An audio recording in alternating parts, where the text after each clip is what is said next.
Get ready to hear the truth about America on a show that's not immune to the facts with your host, Dan Bongino. Ladies and gentlemen, it's over. It's over.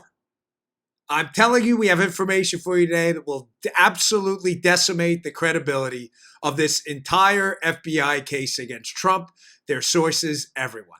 It's over now. We've got some really unbelievable stuff. I don't want to oversell it, but do not miss today's show because there will be no turning back for the Bureau people who targeted Trump after today's show. Welcome to the Dan Bongino Show. Producer Joe, how are you today? Well, you got me, brother. I did not now. Ready for that open? I know, and I did not tell Joe intentionally before the show what I'm going to talk about because it's not very confusing, but I have some stunning details today that a source of mine had tipped 27-9, 279er.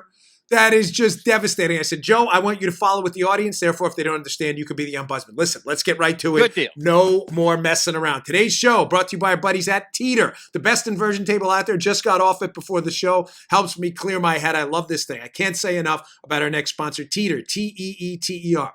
They make the best inversion tables on the market. You use gravity and your own body weight to decompress and elongate your body, decompress your discs, your joints. You're standing on them all day. I have horrible arthritis. I'm telling you, I would be lost without this device. Some of the products I have, we sponsor, I use daily, some weekly, some monthly. This I use twice daily. After my workouts that I do after the show and in the morning to clear my head. Makes my back, my shoulders feel better. I love the Teeter inversion table. I'd be lost without it. I feel like a new man when I get off it. The decompression feels great, not just on my spine, but on my shoulders too.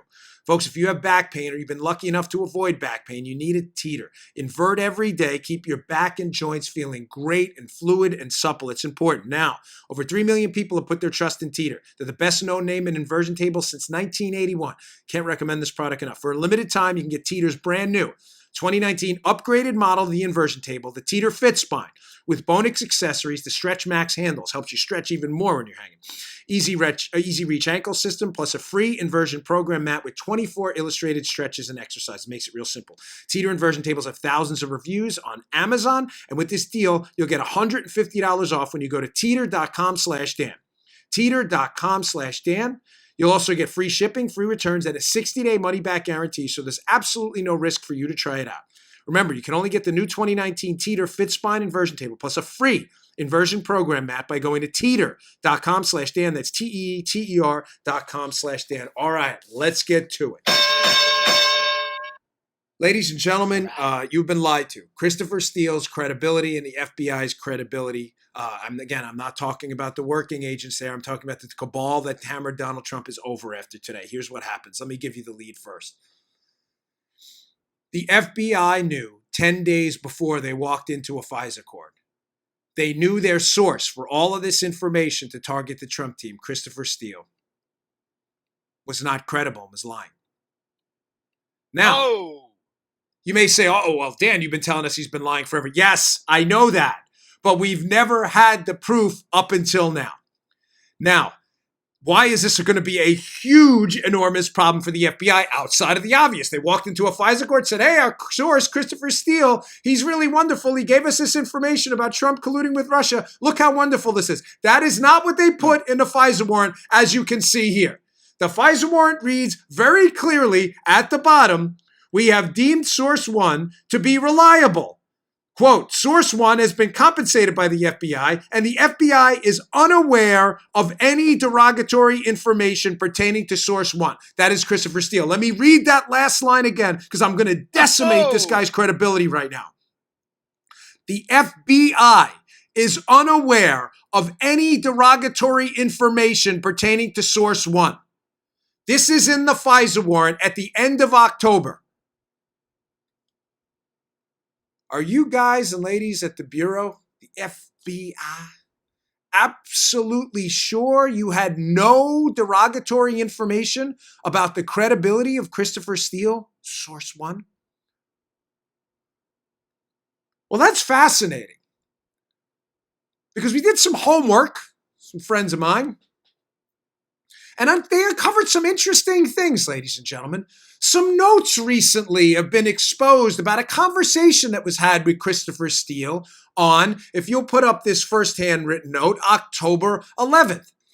These are handwritten notes from a State Department representative, Kathleen Kavalek, who took these handwritten notes on, you'll see the date circled at the top there, October 11th of 2016. Ladies and gentlemen, 10 days before the FBI swears out the FISA based on information they get from Source One, Christopher Steele, they say there's no derogatory information about. So 10 days before, Kathleen Kavalek at the State Department meets with Christopher Steele, Source One. Remember, Joe, there's no derogatory information. These are her handwritten notes. Oh, those handwritten notes, go on. Oh, this gets really, really cutesy now. Handwritten note numero dos, number 2. There's an interesting little note she takes about her conversation with Christopher Steele 10 days before the FBI swears he's the most verified, wonderful source on the planet, and they have no derogatory info. Let's see note number 2. What's in there? Oh, what is that? She's got a doctor's handwriting, but don't worry, I'll translate it for you. These are handwritten notes on October 11th, 10 days before the FISA. What does that say, Joe? Cohen? Prague. Cohen, Prague. You can read that, right, Joe? Cohen, Prague. The handwriting's pretty awful, but it's pretty clear that Christopher Steele, who she's talking to, in the meeting, is talking about Michael Cohen going to Prague.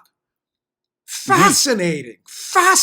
On October 11th, Christopher Steele is telling a State Department person, Kathleen Kavalek, who's taken written notes we now have that, by the way, were hidden from the investigators in this case. So thank you, thank God, and I am not using the Lord's name in vain. Thank you for inspiring the whistleblower to give these handwritten notes, the type notes we've had a long time, the government has. Thank you for giving them to congressional investigators. Why is this Cohen Prague note important? Because, ladies and gentlemen, in Steele's information he's transmitting to the FBI, where he's trying to establish a case that Trump colluded with the Russians, the central component of his case is that Trump's lawyer, Michael Cohen, arranged this entire thing and the payments for the emails and the Russian information on Hillary in Prague. Follow me here. All right. Joe, it is your job, your solemn duty to be the audience ombudsman today. The sole basis in the dossier for the Trump knowledge of this collusion scandal is that his lawyer paid for this information from the Russians in Prague. Ladies and gentlemen, what's the problem here? The FBI is swearing all this is true. Our source said it's true. He didn't Cohen went to Prague. go to Prague. He's never been to Prague. Now, you regular listeners, dude. you're like, okay, so that's all old news. Cohen's already said he's never been to Prague. Mueller's already said he's never been to Prague. What's new here? Oh, but that's not what Christopher Steele told the FBI just 8 days later. Oh, this is good. This is just making me salivate right now like I'm looking at a ribeye. Here is the dossier. Remember, the dossier is a series of memos Christopher Steele puts in writing and gives to the FBI. Put up this little dossier portion and pay special attention to the date. This is just gold. Oh, what's the date on this, Joe? October 19, 2016. Yeah. So October 19th. Joe, just to be clear, October 19th is after October 11, 2016, right? Oh, yes. That's true. Okay, I'm not crazy. Joe has confirmed it. October 19th is after October 11th. On October 11th, Christopher Steele walks into the State Department and tells Kathleen Kavalek something about Cohen in Prague, which appears in the dossier as Cohen going to Prague to set up this whole thing. Cohen has never been to Prague. But what's the problem? 8 days later, in a memo known as the dossier to the FBI, note the highlights on my dossier thing here. The Kremlin insider, this is from the dossier, from Steele. He's talking about his source, a Russian, colluding with him to attack Trump. The Kremlin insider was unsure of the identities of the officials with whom Cohen met secretly in August with, or, Joe, the exact dates or location of the meeting. Oh, Paula, please come back to me full screen here. Yes. Yes. Oh, when I read this, thank you. Thank you, CV. You know who I'm talking about. My gosh, are you good? How is that, Joe? How is Cohen unsure? How is Christopher Steele, who they possess no derogatory information about, telling the FBI 8 days after he told the State Department about Cohen's meeting in Prague? Yes. How is it that 8 days later, in his memo to the FBI that they're using in their FISA document, he's saying, oh, I don't know. My source is unsure where the meeting was. You weren't unsure 8 days ago. Now, you may be saying, well, Dan, how do we know the FBI had the information from Kavalek? Oh, we know. She transmitted her typed notes, not the handwritten notes. This is an important distinction, to the FBI. Those typed notes the FBI has had since, Joe, October of 2016. Oh. Now, you entrepreneurial investigative reporter types may already be putting together where I'm going with this. Mm-hmm. Why would the differences between these recently revealed handwritten notes and the typed notes the FBI, in other words, the FBI has known in typed notes from Kavalek that Steele is lying. He had to be lying. He's telling the State Department on October 11th, oh, Cohen was in Prague. And then 8 days later, he's writing a memo to the FBI. Yeah, my Russian insider's unsure where the meeting was. You just said it was in Prague. Now, fascinating. The FBI has had those typed notes of the handwritten notes since October of last year. And as John Solomon reported in his piece in The Hill, John has done great work. Christopher Wray, the director of the FBI, who has sold us out completely with this, I'm not sure I used the word spying last week. Chump. John Solomon reported last week in The Hill that in an by the way, the typed written notes from Kavalek were not classified in October of 2016 when they got them. That the FBI, just a few weeks ago, is redacting all of the information they had in the notes. Oh, isn't that fantastic? From John Solomon's piece. Everything else in the memo, we're talking about her typewritten notes transmitted to the FBI, was redacted when? Was classified by the FBI on 4/25/2019. They will declassify it in 2041, 25 years after the 2016 election. Oh, this is just, if the first part I told you was gold, this is platinum. Not only do we have knowledge now, number one, headline, the FBI in October of 2016, before they swore their source was credible, knew their source wasn't credible. He's telling the State Department one thing, Cohen's in Prague. She takes a note, transmits it to the FBI. He then writes a memo just days later telling the FBI he doesn't know. You're swearing the information's true. He is lying. He is making this up. Cohen was never in Prague. You never thought to question why there's this discrepancy? Now, ladies and gentlemen, you may say, oh, what are all these redactions about? So the typed notes here, the typed notes from that meeting the FBI's had since last year, they were not classified. Now, all of a sudden, last month, Christopher Wray classifies them. Why? because they swore this was true, despite having a series of transmitted notes saying this guy was full of stuff. How about that?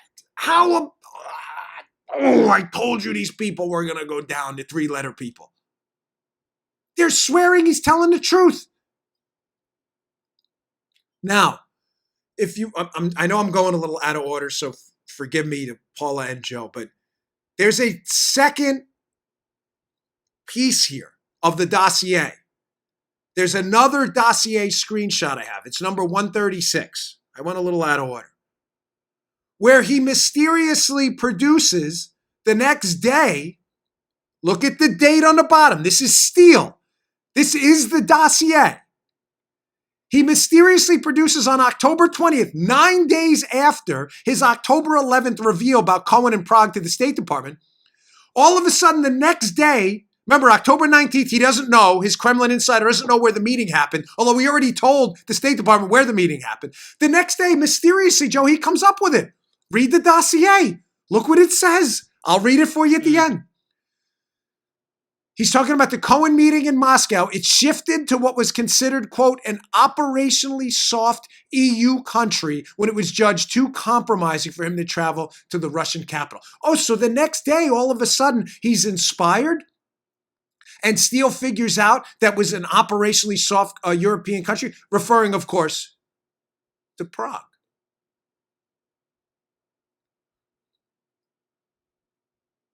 Oh, ladies and gentlemen, takeaway number one, Steele is lying. Takeaway number two, the FBI had the notes. They knew he was lying.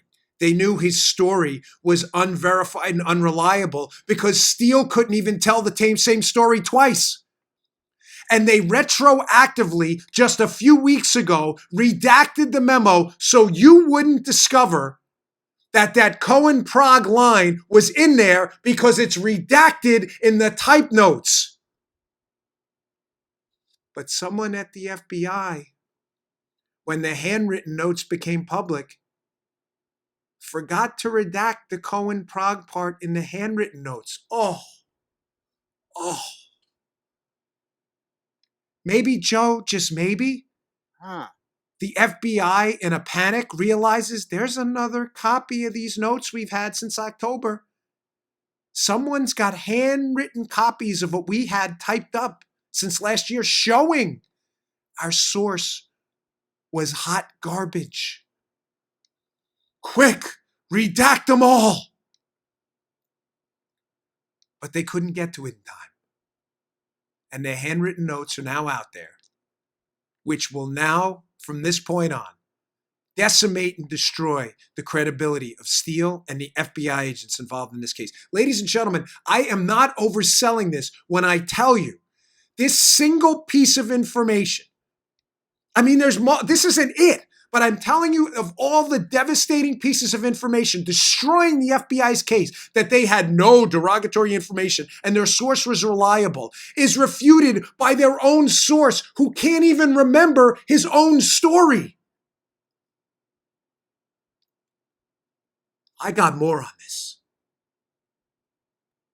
Their source can't remember his own story. There are many possible explanations of this. I was on the phone this morning with a source of mine, very good. And we were going through some possible scenarios. Scenario number one. Steele tells Kathleen Kavalek at the State Department on October 11, 2016 about the Cohen going to Prague to coordinate Russian collusion. Cohen's never been to Prague. Kavalek writes it down, transmits that information to the FBI. Steele is a paid source. He's not fired. I don't really think he was ever fired until November. He wasn't. They tried to get him back later on.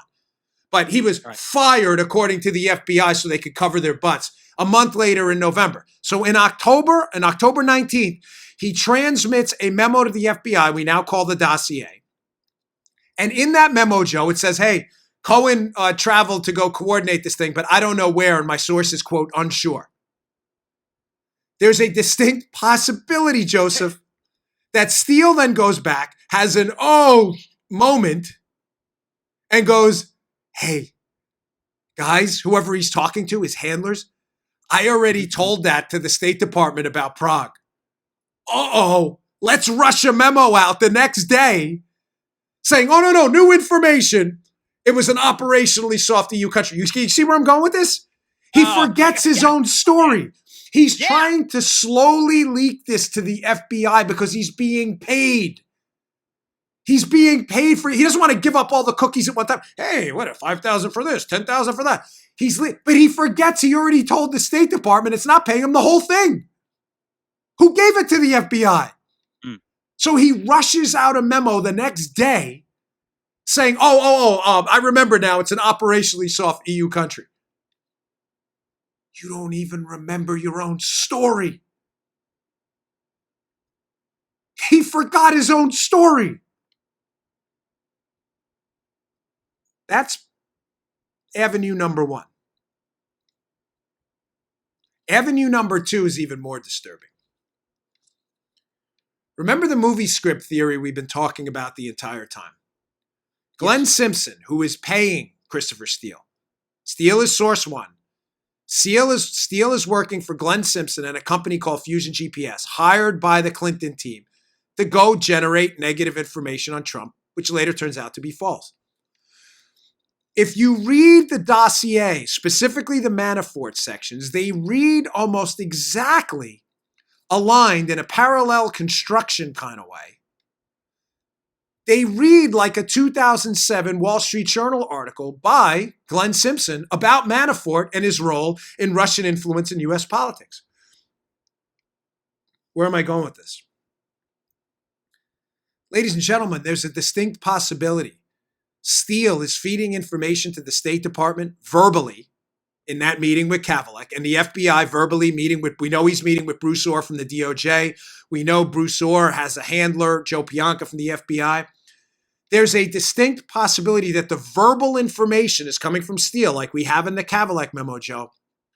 Mm-hmm. But the dossiers with Steele's name on them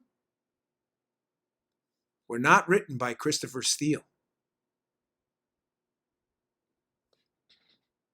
What if they were written by Simpson? Now, you may say, why is that a problem? Because again, as we see in the FISA, the FBI is swearing in court that this information didn't come from Simpson, Joe, came from Steele. Right. Came from Steele, who was a verified source with no derogatory information.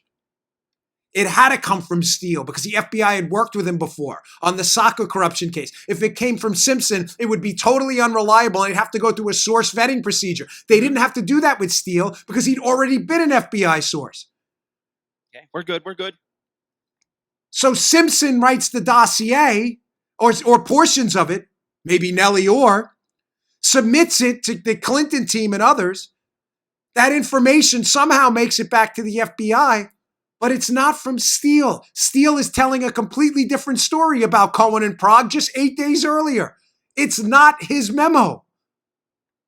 That's possibility number two.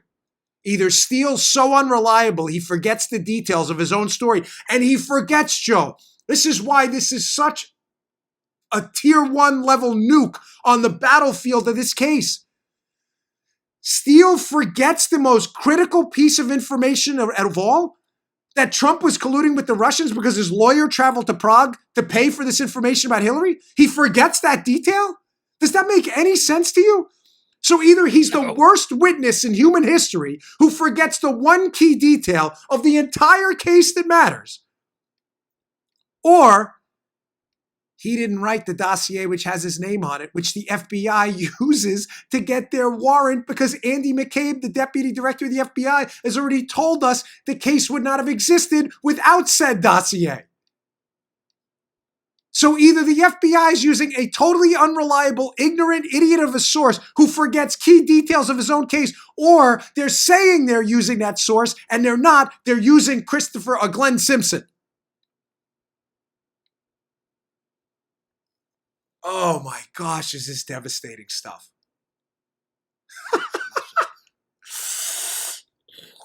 Fellas, ladies, it's over. It's over. It is now over. It's over. You got suckered. You got suckered. That Christopher Wray went and retroactively classified a memo they've had from Kavalek in typewritten form since October of last year, which was not classified, because they're trying to hide this Cohen-Prague detail. It is clear as day. Now, wait,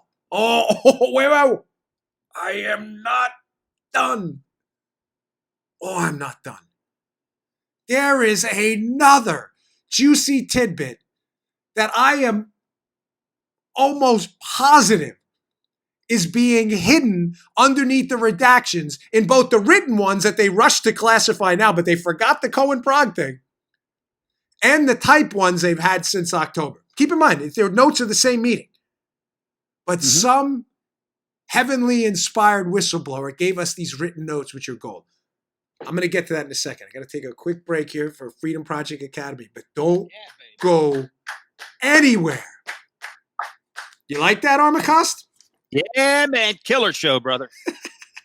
All right, folks. Freedom Project Academy. Hey, right now there are 50 million kids attending America's public schools. The left isn't even trying to hide their indoctrination efforts anymore. If you had enough of this, Freedom Project Academy is the answer to you. The left is into ideological training. They're not into education training in our schools anymore. Real-world skills like reading, writing, and arithmetic, they're gone. They've been replaced with social justice, gender confusion, and test-driven instruction in the classroom. Our schools are wasting your kids' time. Even worse, they're harming your kids in some way. A lot of them, not all, but a lot of them. Freedom Project Academy is the answer here. Thankfully, you have a choice, and this is why Freedom Project Academy was created. Freedom Project Academy, this is important. This is an accredited classical online school built on Judeo-Christian values for students in kindergarten all the way through high school. Freedom Project Academy has taken the interaction of the traditional classroom and they created an online atmosphere where students across the country are instructed by live teachers in small classes, and they teach students how to think, not what to think. Gosh, where did that go? Go to freedomforschool.com and request your free information packet today. That's freedomforschool.com. Enroll now to take advantage of the best early bird discounts. Don't forget to subscribe to the weekly podcast, The Dr. Duke Show, available on iTunes and more. Take back control of your child's education. Go to freedomforschool.com, freedomforschool.com. That's freedomforschool.com. Okay. The question now becomes, what was in those redactions that the FBI now has retroactively redacted from the type notes and ham-fistedly rushed to redact from the handwritten notes of the Kavalek meeting, where Steele tells the Cohen-Prague story he can't seem to remember in his air quotes, dossier 8 days later? Well, as Kathleen Kavalek, the State Department official, on October 11th of 2016, is sitting there talking to Christopher Steele, taking notes, she's doing a little checking herself, something the FBI, trained criminal investigators investigating Trump, either failed to do or did and ignored. Keep in mind, ladies and gentlemen, what I'm about to tell you here. That we're talking about a State Department bureaucrat, Kathleen Kavalek, who is not a criminal investigator in any way, shape, or form, who I can't get in her head, but I'm guessing in this interview with Steele where he's talking about Cohen-Prague and this Trump-Russian collusion fairy tale and all this nonsense, my guess is she's a little skeptical about Steele's information. Why? Because we have a little section redlined out of her type notes, which she sends on to the FBI later. This is important. I'm going to read this to you. He also winds up talking in the meeting, Steele, about this guy, Mikhail Callaghan. It's not, don't worry about it too much, but Steele starts talking about Callaghan's travel. So during the meeting, it's pretty apparent Kavalek is doing some checks. She writes, and this is circled here, thanks to my buddy, and parts of it are redacted. This is key. His travel history indicates he arrived in the U.S. at Dulles on April 4, 2016, and departed at Dulles on August 18, 2016. She's talking about this guy, Callaghan, who Steele's talking about in a meeting. Then she's checking the travel history of another guy. She says, and Andrei Bondarev appeared to be in the country as of late September 2016, whose most recent I-94, which is a travel document, indicates he arrived on August 29, 2016 at Dulles Airport. it's important to note that there is no Russian consulate in Miami. End comment. Okay, don't worry. Don't worry. I'm going to explain how devastating this is. So first piece of information we have, the FBI knowingly swore to information from an unreliable source, is that the source can't even remember his own story to the FBI. Tidbit number 2, the FBI has this information and retroactively redacts it to hide the fact that he told an unreliable story to 2 separate people and they swore to it. Point number 3, the FBI swears in their own FISA they have no derogatory information about Steele despite having it. Point number 4, there's a redaction in the middle of this piece where the State Department official is skeptical of all of these Russians traveling to the United States and starts checking out, I don't know, on texts or the Treasury or whatever access database she has. She starts checking to see if these people actually came to the United States or left. And she figures it out quickly, the actual dates. Now, on the handwritten notes, she actually circles at one point. Remember, those were the type notes with the red line. On her handwritten notes, as she's talking about with Steele, all these Russians coming to the United States and stuff, she has August 18th and she circles it right underneath it, indicating, Joe, that she's getting information and she's double checking it. Look at that right there. It's up on the handwritten note, right beneath the Cohen-Prague note. She's talking about flying into the United States in early August. In other words, Christopher Steele, follow me here. This part may be a little bit confusing. Okay. Steele is telling her this Russian traveled to the United States from late July to early August. He doesn't give her a date. Right beneath that, on her written notes, she circles August 18th, meaning she probably feeds this information to someone in another room or checks it right in front of her and finds out in her database that the guy did travel to the U.S. on August 18th. What is she doing, Joe? She's checking the travel history of people Christopher Steele is talking about traveling to and from the United States involved in this scheme. She's checking the travel history on her written notes right after the Cohen-Prague note. Now, put up those type notes again. Notice how right in the middle of her checking these travel histories of everybody involved, Steele talks about Cohen traveling to Prague, and there's a redaction right in the middle. Oh, what's that redaction? Is Kathleen Kavalek checking in live time if Michael Cohen went to Prague in her computer like she's checking these 2 other individuals in the type notes? And is that middle line a note saying, hey, check the travel history of Cohen. He's never been to Prague.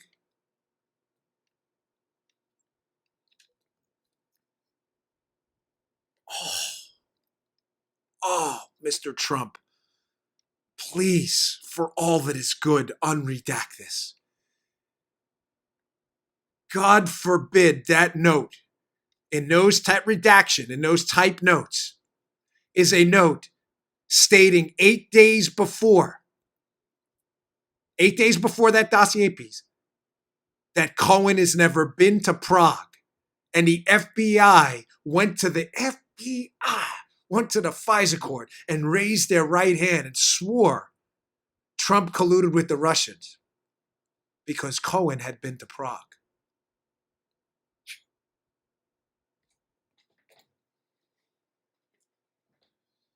This is not dead air. I want you all to stew. Let's do a 5 count.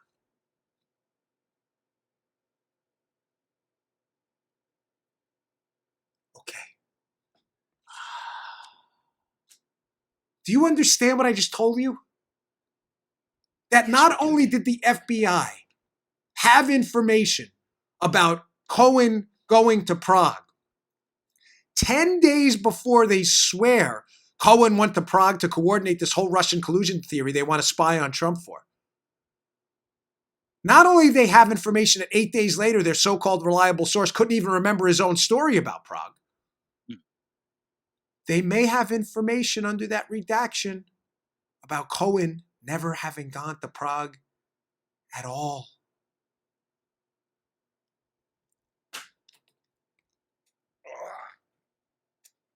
Oh, gosh, you're missing if you are missing the YouTube today, but I think the facial expressions are worth the price of admission alone.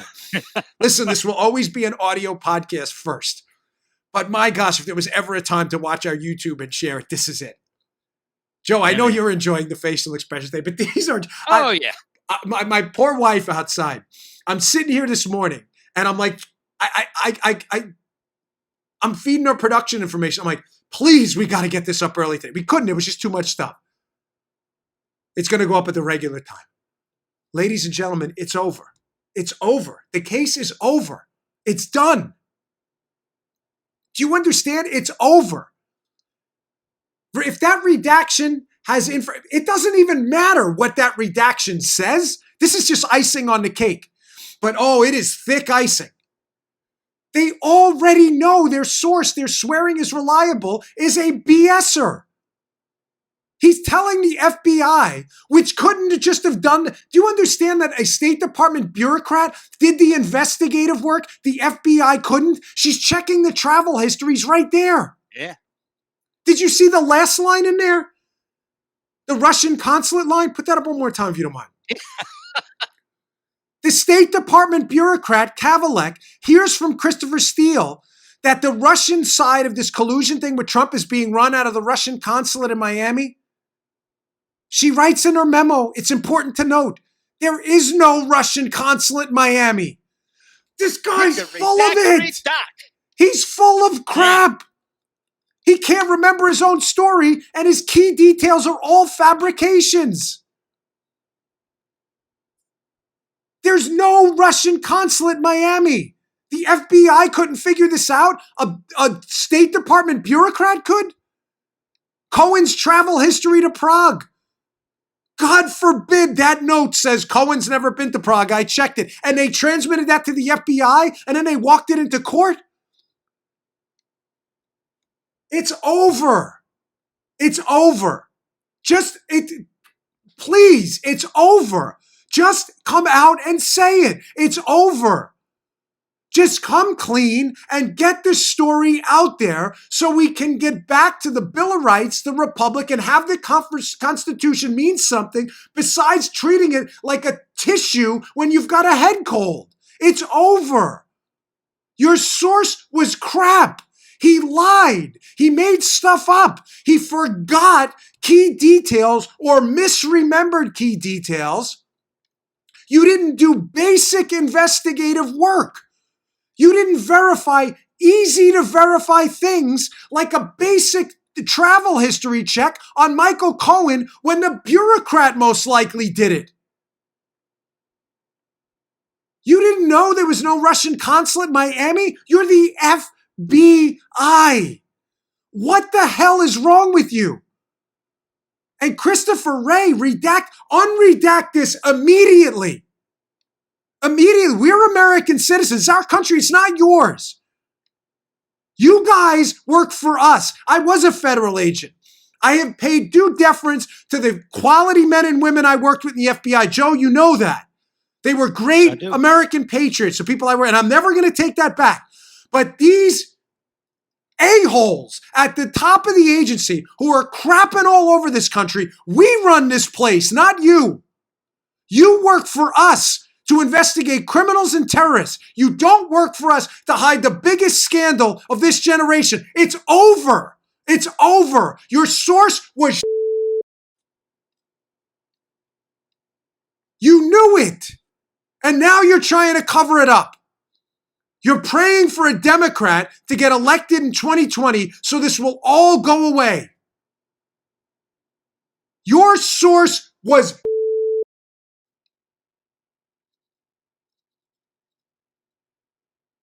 your whole case was your source. Your deputy director admitted to it. You knew it. You failed to do basic homework.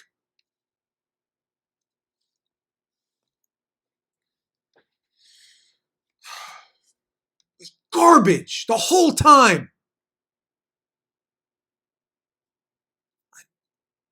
Do you have that Lindsey Graham video? Oh, I'm sorry. I know we went a little bit out of order. But now does Lindsey Graham's appearance on the fantastic Maria Bartiromo weekend show on Sunday on Fox. If you're missing that show, by the way, you're making a catastrophic mistake in judgment. Maria Bartiromo's Sunday show on Fox. I think it's on at 9 o'clock, 9 a.m. DVR it, because if you're missing it, you're missing out on some. You just don't know what. I'm sorry, you're missing out on key components of this case. Miss Bartiromo had Lindsey Graham on this weekend. I want you to play this cut and listen specifically where he starts talking about a classified document. He's seen the full thing. The redactions he's seen them unredacted. Mm-hmm. And I want you to pay specific attention to what he says the FBI used to verify their source instead of doing what a bureaucrat did, some basic computer checks and Googling if there's a Russian consulate in Miami. Play Lindsey Graham. There's a document that's classified that I'm going to try to get unclassified that takes the dossier, all pages of it, and it has verification to one side. There really is no verification other than media reports that were generated by reporters who received the dossier. So the bottom line is the dossier has never been independently confirmed. It was used to get a warrant. They knew the author of the dossier was on the Democratic Party payroll. He hated Trump. They got the warrant anyway. Most Americans should be upset about that. I'm very upset about it, and we're going to get to the bottom of it.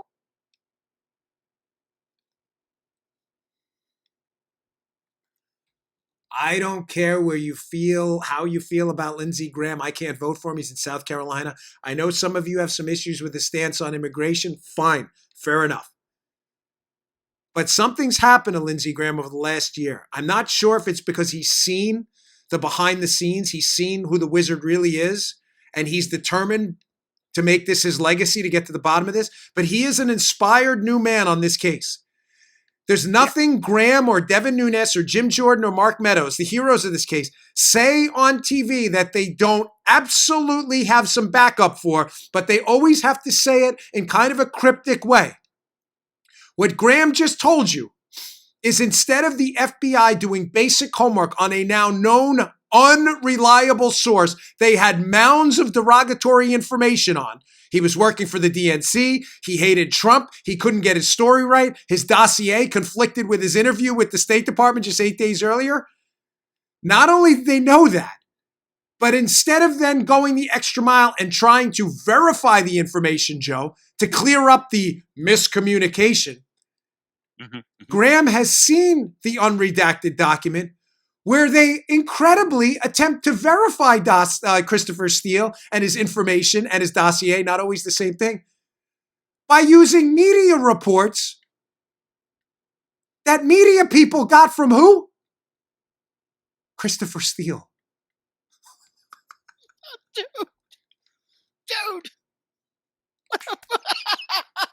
What a... In other words, Kathleen Kavalek at the State Department figures out in 2 seconds through a travel check that some of Steele's information is garbage. She figures out there's no Russian consulate in Miami, probably because she Googled it. Probably didn't even have to Google it. And yet the FBI, instead of doing any of that, says, no, this guy's real, and we don't have derogatory information. He's verified because we read a couple news stories about the exact same information. Well, Joe, why was it the exact same information the FBI had?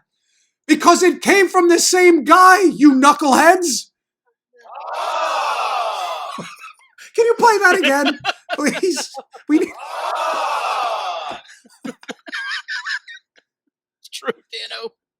Guys, take the L. Take the loss.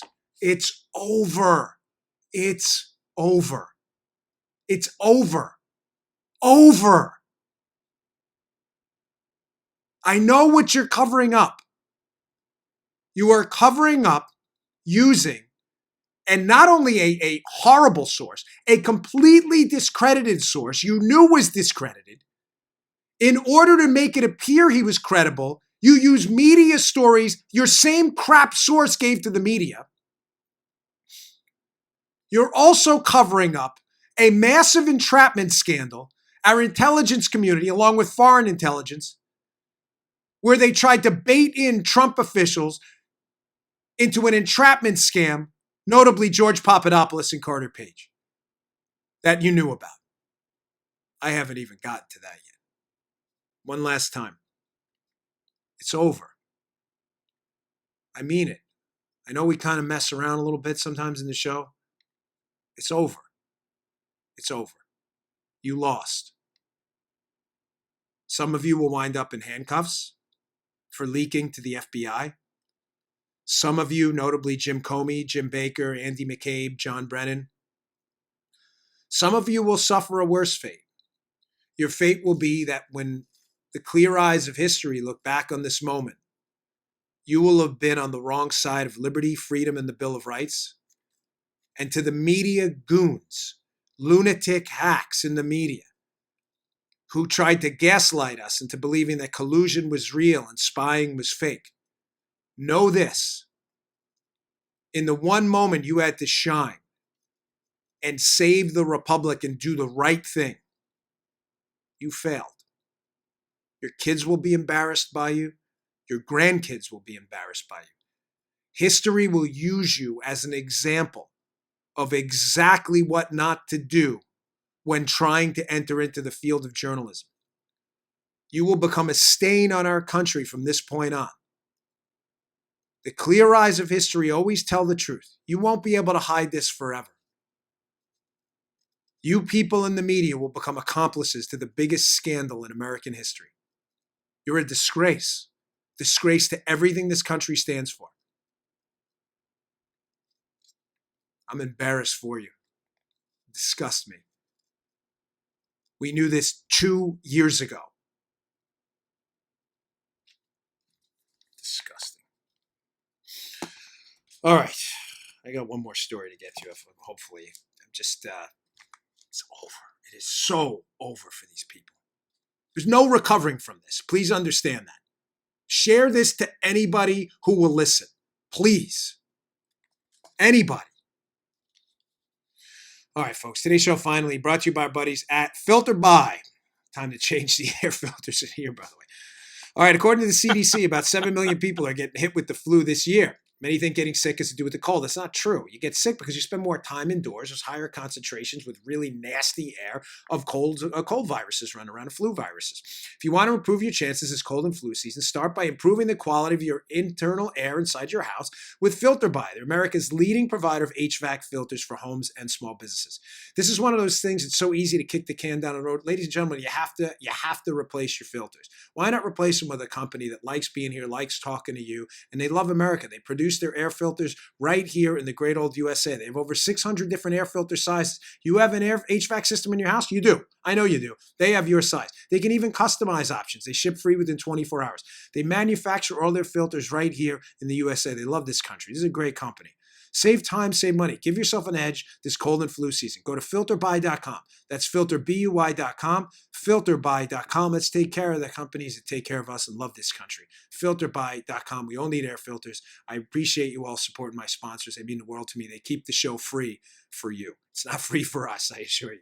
Filterby.com. Tell them Dan Bongino sent you. I really appreciate that. Okay.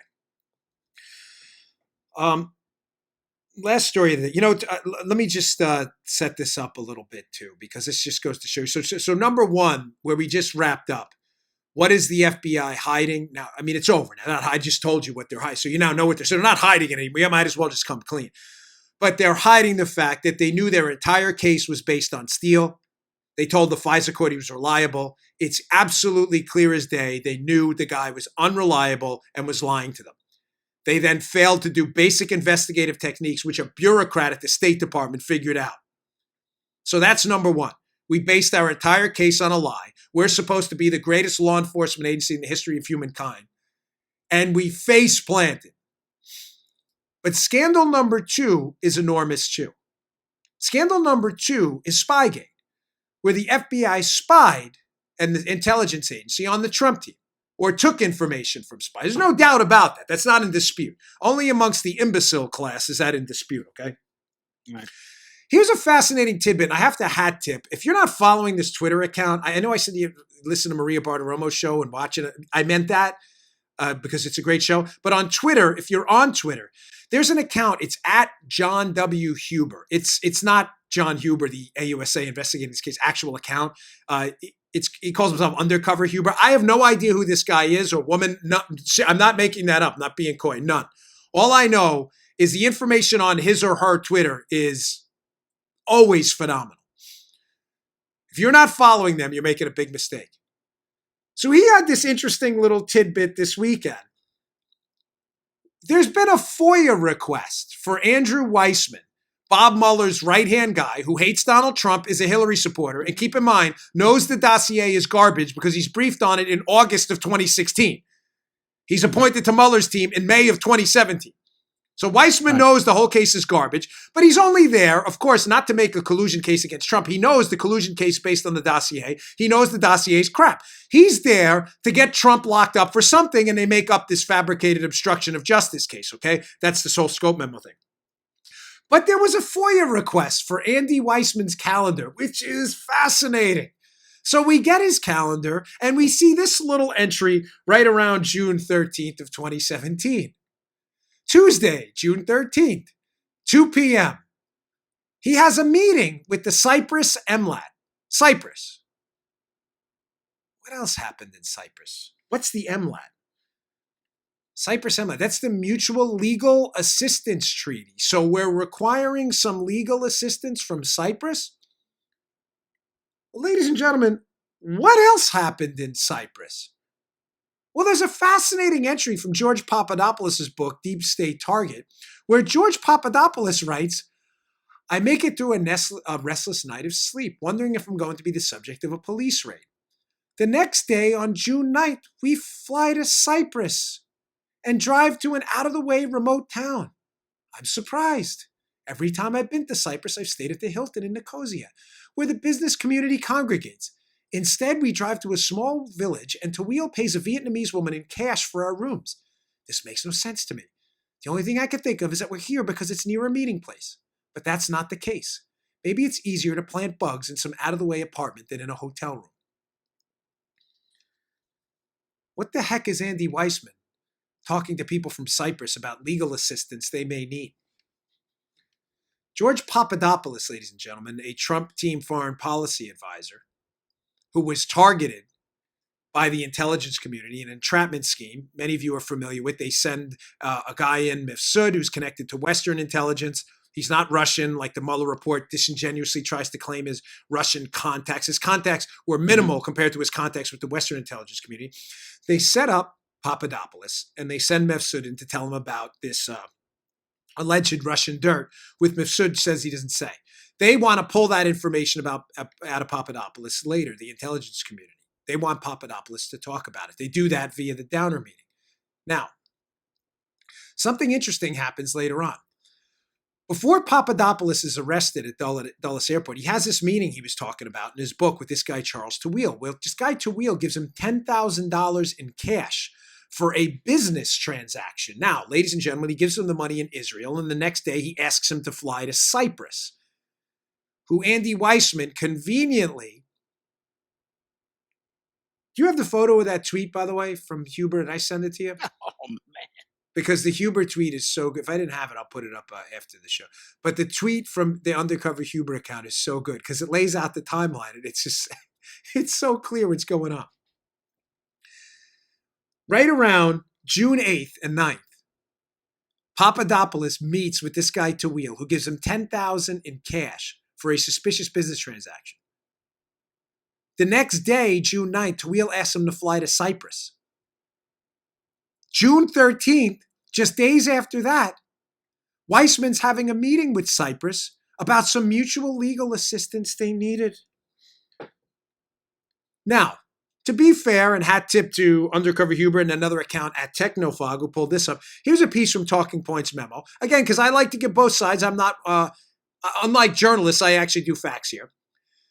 Weissman was investigating Manafort for some money being allegedly hidden in Cyprus as well. You can see it in this Talking Point memo piece here, which we have up, where he says, according to Monday's filing, investigators first sought the documents from Cyprus in early June of 2017. So there's a distinct possibility here that Weissman's meeting with Cyprus is exclusively about Manafort. But ladies and gentlemen, let me ask you a simple question as an investigator. George Papadopoulos is being set up.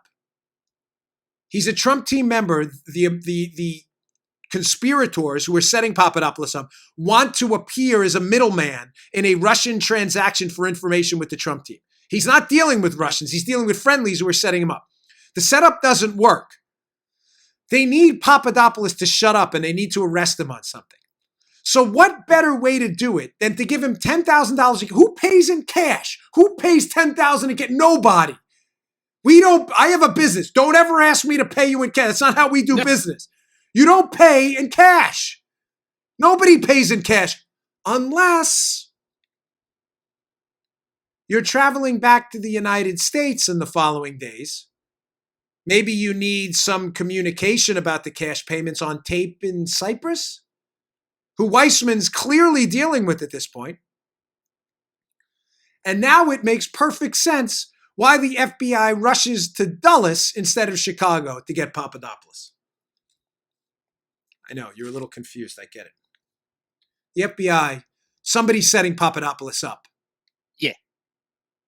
There is some relationship with the people targeting Trump and the Cyprus government. Do you actually believe that a Trump foreign policy person under investigation by the FBI, Bob Mueller, they arrest Papadopoulos later, he's under investigation, traveled to Cyprus by chance to meet a guy who just gave him $10,000 in cash, which conveniently is the exact amount you need to declare when coming back to the United States to not commit a crime?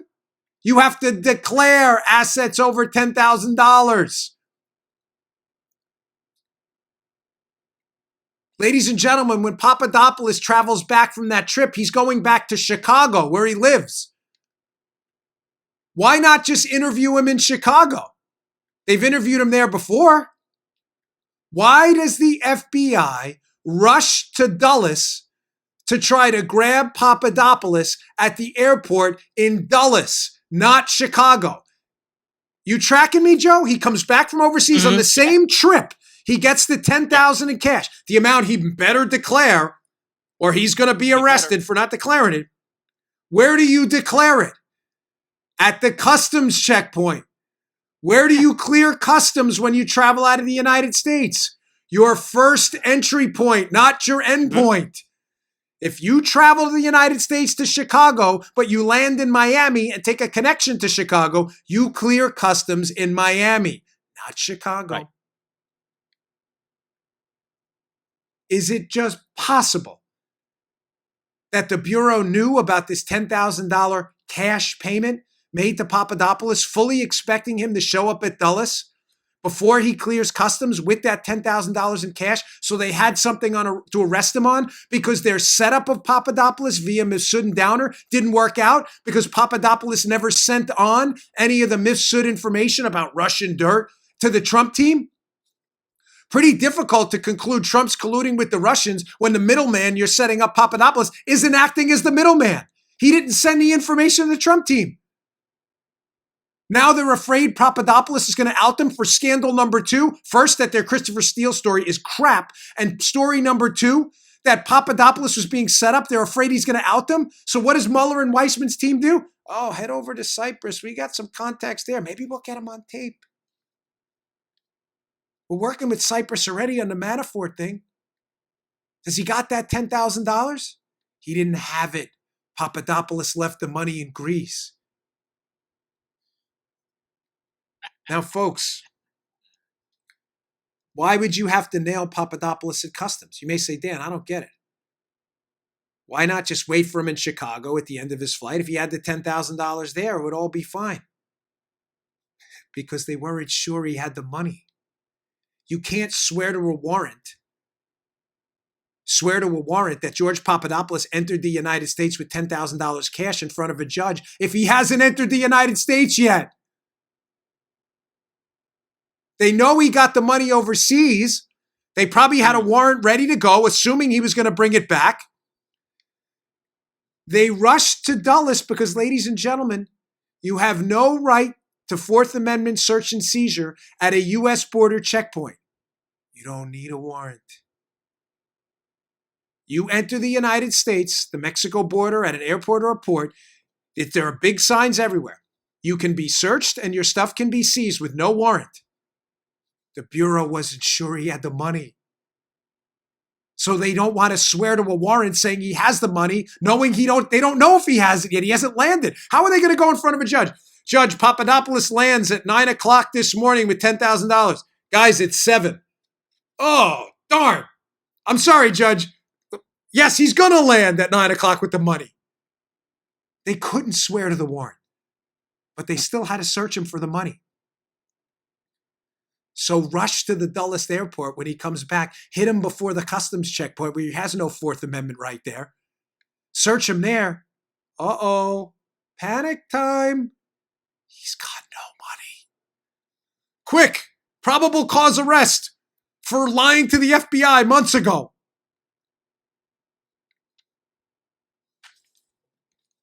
It's over, fellas. It's over. It's time to come clean. Thank you all sincerely for your attention today. I mean it. And I'm humbly and requestfully begging you on bended knee to share this with anyone who will listen. It is over. I'll see you guys tomorrow. Hey, thanks for tuning in. Today's show was brought to you by my buddies at Brickhouse Nutrition. They make some of the finest nutrition supplements on the market. My personal favorite is Foundation. Now, you don't hear anything shaking in there. Why? Because the bottle is empty, because I use it. I love this product. Check it out. Foundation. It is a creatine ATP blend. Does 3 things. Look better, feel better, perform better. Go give it a shot. Go to brickhousenutrition.com/Dan. Try out this creatine ATP blend and take the mirror test. If you don't believe me, take the mirror test. Before you try Foundation, right?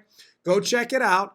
Give it about 7 days to work. Take a little mental snapshot of yourself in the mirror. Look at yourself after 7 days. You're going to love this product. Go check it out. brickhousenutrition.com/Dan. Check out Foundation today. Can't recommend it highly enough. Bottle's empty. Miles, the owner of the company, send me some more.